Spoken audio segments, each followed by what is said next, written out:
Assalamualaikum warahmatullahi wabarakatuh. Perkenalkan, nama saya Andini Firna Melia dengan nomor NIM 2303036008. Di sini saya akan sedikit menjelaskan mengenai analisis kebijakan pengembangan UMKM dalam meningkatkan perekonomian lokal. Kebijakan UMKM merupakan salah satu strategi pemerintah dalam memperkuat perekonomian lokal dan nasional. UMKM dipandang sebagai sektor ekonomi yang memiliki peran penting karena mampu menyerap tenaga kerja dalam jumlah besar, meningkatkan pendapatan masyarakat, serta mendorong pemerataan ekonomi di berbagai daerah. Oleh karena itu, pemerintah merumuskan berbagai kebijakan pengembangan UMKM yang bertujuan untuk meningkatkan daya saing, produktivitas, serta berkelanjutan usaha masyarakat lokal.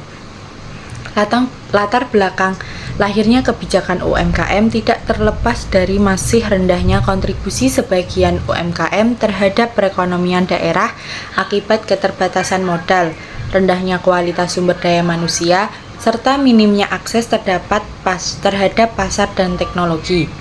Banyak pelaku UMKM yang masih menjalankan usaha secara tradisional sehingga sulit bersaing dengan produk industri skala besar.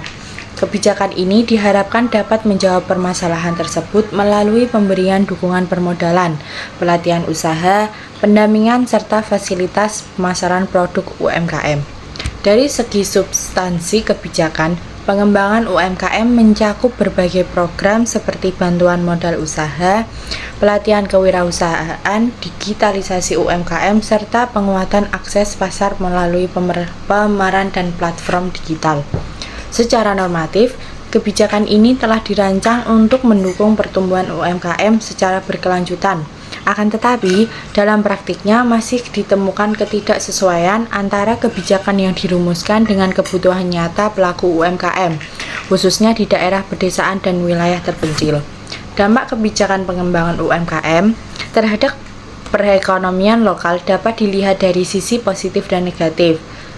Dari posisi positifnya, yaitu meningkatnya aktivitas ekonomi masyarakat, bertambahnya kesempatan kerja, serta tumbuhnya kemandirian ekonomi daerah. Sedangkan dampak negatifnya, yaitu muncul antara lain ketergantungan pelaku UMKM terhadap bantuan pemerintah, serta belum meratanya peningkatan kualitas usaha. Jika tidak diimbangi dengan pembinaan yang berkelanjutan, kebijakan ini berpotensi hanya memberi manfaat jangka pendek. Secara umum, kebijakan pengembangan UMKM masih memiliki beberapa kelemahan yang perlu diperbaiki. Kelemahan tersebut meliputi lemahnya monitoring dan evaluasi kebijakan, kurangnya pendampingan usaha yang berkelanjutan, serta rendahnya literasi digital dan manajerial pelaku UMKM. Selain itu, ketimpangan implementasi kebijakan antara wilayah juga menjadi tantangan dalam mewujudkan penguatan perekonomian lokal secara merata. Oleh karena itu, pemerluan rekomendasi kebijakan yang lebih operasional dan tepat sasaran.